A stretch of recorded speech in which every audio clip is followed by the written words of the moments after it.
دوستو، منگولوں کو کون نہیں جانتا؟ شاید ہی آج کوئی ایسا انسان اس دنیا میں موجود ہوگا کہ جو ہسٹری میں انٹرسٹ رکھتا ہوگا لیکن منگولوں کے بارے میں نہیں جانتا ہوگا۔ منگول قوم وہ ظالم قوم تھی کہ جو 12ویں صدی کے آخر میں اپنے ایک سردار جس کا نام چنگیز خان تھا اس کی سپہ سالاری میں پوری دنیا جیتنے کے خواب لے کر نکلی تھی، اور شاید منگولوں کا یہ خواب پورا بھی ہوا۔ منگولوں نے 100 سال سے بھی کم وقت میں اس دور کی دنیا کی سب سے بڑی سلطنت قائم کر دی تھی۔ اتنا ہی نہیں، منگولوں کی وہ قائم کی ہوئی سلطنت اتنی بڑی تھی کہ آج تک اتنے سال گزرنے کے بعد بھی وہ منگول سلطنت دنیا کی دوسری سب سے بڑی سلطنت مانی جاتی ہے۔ دوستو، آپ اسکرین پر موجود اس میپ کو دیکھیے، یہ منگول ایمپائر کا میپ ہے۔ اس میں ہم صاف طور پر یہ دیکھ سکتے ہیں کہ وہ چنگیز خان کہ جو شروع میں تو صرف اس چائنا کو ہی فتح کرنے کا خواب دیکھا کرتا تھا، جو چائنا اس سے ہر چیز میں کئی گنا بڑا تھا، لیکن جب وہ اپنے سے کئی گنا بڑے اور طاقتور چائنا کو جیتنے میں کامیاب ہو گیا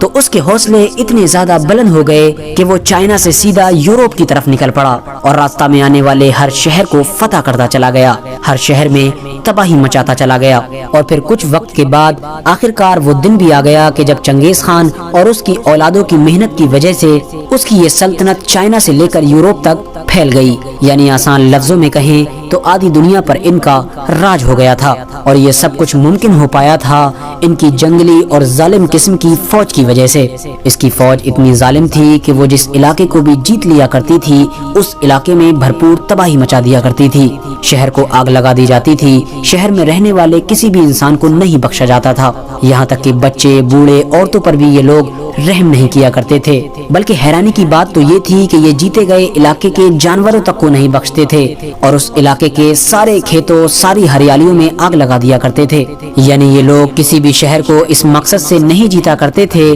کہ اس شہر کو جیتنے کے بعد وہ لوگ اس شہر میں ایک اچھی سلطنت قائم کریں گے، بلکہ ان کا مقصد صرف اور صرف ایک ہی ہوا کرتا تھا، اور وہ یہ تھا کہ اس شہر کے سارے مال کو لوٹ لینا اور اس شہر میں رہنے والے ہر انسان کو قتل کر دینا۔ دوستو، صرف اتنا ہی نہیں، یہ لوگ جنگ جیتنے کے بعد صرف اپنے مزے یعنی منورنجن کے لیے مارے گئے لوگوں کی کھوپڑیوں کے مینار بنایا کرتے تھے۔ چائنا اور اس جیسی اس دور کی مضبوط ریاستوں کے ساتھ ساتھ اس دور کی سب سے ڈیولپ سٹی یعنی بغداد میں ان لوگوں نے ایسی تباہی مچائی تھی کہ جس تباہی کا اندازہ آج بھی آپ لوگ اس شہر میں جا کر لگا سکتے ہیں۔ ایک بار منگول جس بڑے شہر پر حملہ کر دیا کرتے تھے وہ ان کی تباہی کی وجہ سے 200-300 سال پیچھے چلا جایا کرتا تھا، یعنی ہم لوگ یہ کہہ سکتے ہیں کہ اس دور میں خوف اور ڈر کا دوسرا نام ہی منگول تھا۔ منگولوں کا نام سنتے ہی لوگ کانپنے لگتے تھے۔ لیکن دوستو، اب سوال یہ ہے کہ آخر وہ منگول قوم کہ جس نے آدھی سے زیادہ دنیا کو جیتا اور آدھی سے زیادہ دنیا میں تباہی مچائی، وہ آخر کبھی ہندوستان پر قبضہ کیوں نہیں کر پائی، حالانکہ ہندوستان تو ان کے بالکل قریب میں تھا۔ اب آپ لوگوں میں سے بہت سارے لوگوں کے دماغ میں یہ خیال بھی آتا ہوگا کہ ہو سکتا ہے کہ منگولوں نے کبھی ہمارے بھارت دیش پر حملہ ہی نہ کیا ہو، ورنہ وہ منگول کہ جنہوں نے چین سے لے کر ایشیا تک کا پورا علاقہ فتح کر لیا تھا، ان کے لیے بھارت دیش کو جیتنا کیا مشکل ہو سکتا تھا۔ لیکن دوستو، سچائی تو کچھ اور ہی ہے۔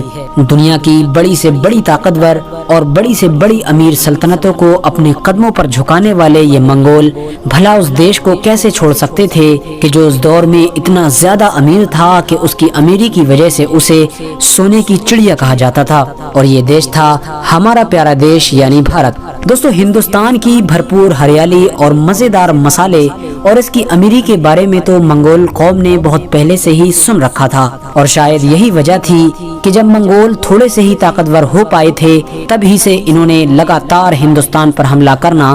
شروع کر دیا تھا۔ لیکن شاید یہ ہم ہندوستانیوں کی خوش قسمتی ہی تھی کہ پوری دنیا کو اپنے قدموں میں جھکا دینے والے یہ منگول کبھی ہمارے بھارت دیش پر قبضہ نہیں کر پائے، بلکہ جب ان لوگوں نے ہندوستان پر حملہ کیا تب انہیں بہت خطرناک ہار کا سامنا کرنا پڑا، اور ہمارا بھارت دیش ہمیشہ ان جانور اور ظالم قسم کے لوگوں سے محفوظ رہا۔ لیکن دوستو اب سوال یہ ہے کہ آخر منگول کبھی ہمارے بھارت دیش کو جیت کیوں نہیں پائے؟ آخر وہ کون انسان تھا کہ جو پوری دنیا میں تباہی مچانے والی منگول فوج اور ہمارے دیش بھارت کے بیچ میں ایک دیوار بن کر کھڑا ہو گیا تھا، اور منگول لاکھ کوششوں کے باوجود بھی کبھی اس انسان کو اپنے راستے سے نہیں ہٹا پائے تھے؟ تو دوستو میں بات کر رہا ہوں 1296 عیسوی میں دہلی سلطنت کے تخت پر بیٹھنے والے سلطان کی، جنہیں آج دنیا سلطان علاء الدین خلجی کے نام سے جانتی ہے۔ دوستو ویسے تو منگولوں نے علاء الدین خلجی کے دور سے پہلے ہی ہمارے ہندوستان پر حملے کرنا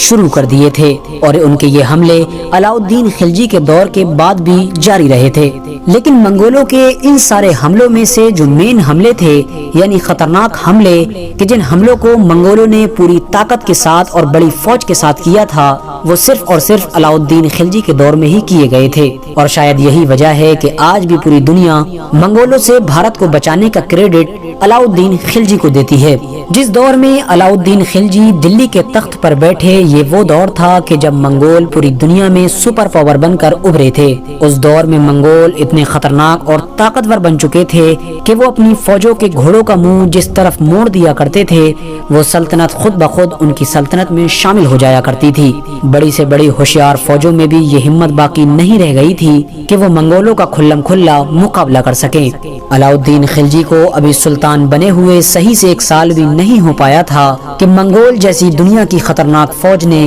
ان کی سلطنت کے بارڈر پر بھی دستک دے دی، اور یہ وقت تھا سن 1297 کے لاسٹ کا اور 1298 کے شروع کا۔ منگولوں سے نپٹنے کے لیے سب سے پہلے تو علاء الدین خلجی نے دہلی میں رہنے والے ہر عام اور خاص انسان کو اپنے مضبوط قلعوں میں محفوظ کیا، اور اس کے بعد منگولوں کی ایک بڑی فوج کے مقابلے میں اولو خان اور ظفر خان کی سپہ سالاری میں اپنی ایک فوج بھیجی۔ 6 فروری 1298 یہ وہ دن تھا کہ جب منگول اور علاء الدین خلجی کی فوج میں بڑی زبردست جنگ ہوئی تھی، اور آخرکار اس جنگ میں خلجی فوج کو جیت نصیب ہوئی تھی، اور منگول جیسی طاقتور اور گھمنڈی فوج خلجیوں کے سامنے پیٹھ دکھا کر بھاگنے پر مجبور ہو گئی تھی۔ دوستو اس جنگ میں 20,000 سے زیادہ منگول فوجی مارے گئے تھے، اور ہزاروں کی تعداد میں ہی منگولوں کو قید کر کے دہلی لایا گیا تھا، اور منگولوں پر علاء الدین خلجی کی اس جیت کی وجہ سے ہندوستان کے لوگوں کا علاء الدین خلجی پر اور زیادہ بھروسہ بڑھ گیا تھا۔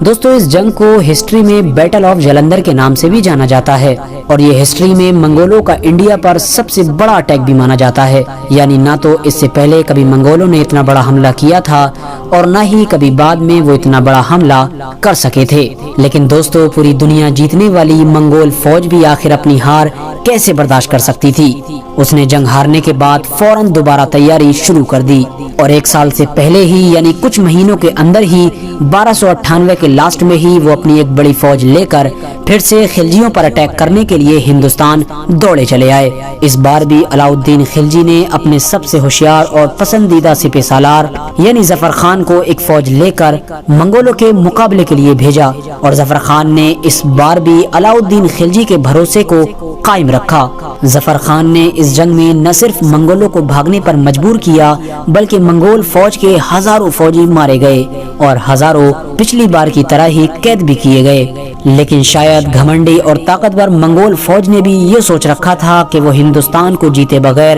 چین سے نہیں بیٹھے گی، اور شاید یہی وجہ تھی کہ وہ دوسری جنگ ہارنے کے بعد بھی صرف کچھ ہی مہینے کے اندر یعنی 1 سال سے بھی پہلے تیسرا اٹیک کرنے کے لیے ہندوستان میں گھستے چلے آئے۔ لیکن اس بار علاء الدین خلجی کے لیے حالات شاید اتنے اچھے نہیں تھے، کیونکہ علاء الدین خلجی کی فوج اس کی سلطنت میں الگ الگ حصوں میں بٹی ہوئی تھی، اور شاید یہی وجہ تھی کہ علاء الدین خلجی نے اپنے کمانڈر یعنی سپہ سالار ظفر خان کو یہ حکم جاری کیا تھا کہ جب تک میرا حکم تمہیں نہ ملے جب تک تم منگولوں پر اٹیک نہ کرنا، کیونکہ علاء الدین خلجی سمجھ چکے تھے کہ اس وقت منگولوں سے لڑنے کی بجائے انہیں صرف روکے رکھنا ہی بہتر ہوگا۔ لیکن ظفر خان نے علاء الدین خلجی کی بات کو نظر انداز کرتے ہوئے منگول فوج پر حملہ کر دیا۔ ظفر خان کا یہ حملہ اتنا زبردست تھا کہ کچھ گھنٹوں کے اندر ہی